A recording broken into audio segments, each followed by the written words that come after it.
పిల్లలనుచు సతి మోహముననున్న ధనము మీద వాంఛ తగిలియున్న నట్టి నరులకెల్ల నవని ముక్తియే లేదు విశ్వదాభిరామ వినురవేమ.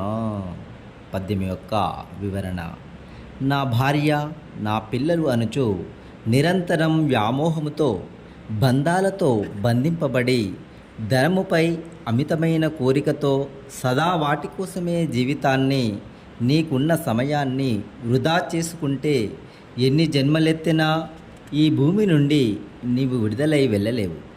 పుట్టుక చావులలో ఇరుక్కొని వెళుతూ వస్తూ ఉంటావు. ఈ జీవిత కాలంలో సంసారమనే నాటకములో నీ బాధ్యత ఎంతవరకు, నీ సంపాదన అవసరాలకు సరిపడా ఉండాలన్న అవగాహనతో నీకోసం నీవు సమయాన్ని కేటాయించుకొని ఆత్మశోధన చేసినప్పుడు మాత్రమే ఈ భూమిపై విడుదల లభిస్తుందని యోగి వేమన గారు తెలియజేస్తున్నారు.